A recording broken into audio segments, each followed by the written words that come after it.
Who exactly is lying to the president? Who?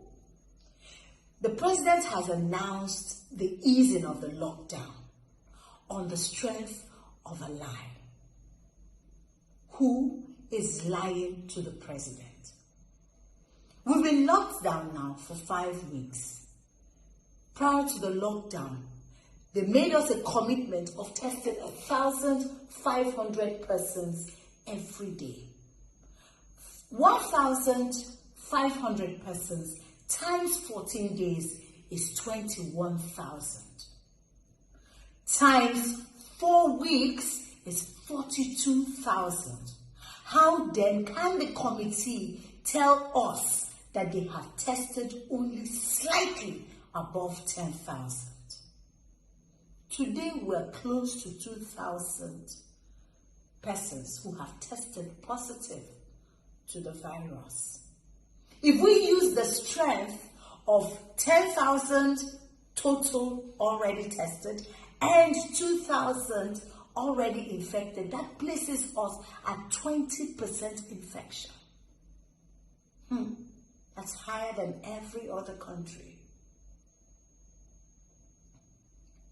Research findings are based on percentage. Who is lying to the president?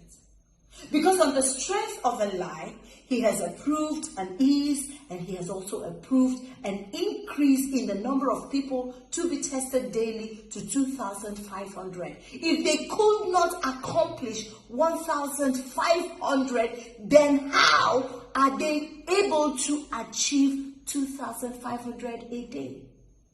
The nurses and doctors and all health workers are working extremely hard, breaking themselves into pieces just to save lives. And a few people are sitting in the comfort of an air-conditioned room and reaching agreements that empowers only their pockets.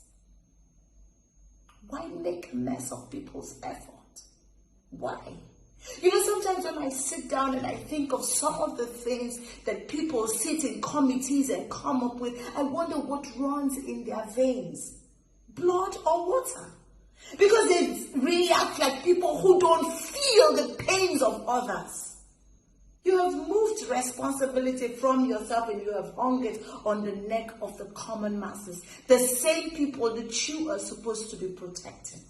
During the lockdown, a lot of the poor were on the streets. Why? Because your palliative did not get to them. So they were out there struggling to see how they can feed off the food that you hold at them. So the palliatives didn't get there. No one is empowered to carry out research. So research isn't going on. Nothing is going on. And now you are throwing people back in the streets. A street that you haven't fumigated, you haven't cleaned up, but you have told us that this virus is airborne and can stay airborne for 8 hours. I don't understand. Do you even assume that everyone is stupid? Let us take, for instance, Lagos State. With no traffic during the lockdown, they could not trace people who had contact with those who had tested positive to the virus. They couldn't trace them. So imagine now, with traffic, how they will trace anyone. And if someone needs help deliberately, how will the NCDC get to the person? I don't understand. Do we want to end up like Ghana, who lifted their lockdown prematurely and ended up with all the casualties that they have? Can we handle that casualty? Someone is lying to the president, and that person needs to stop. The president cannot be allowed to reach decisions on the strength of a lie. And Nigerians cannot live with this lie.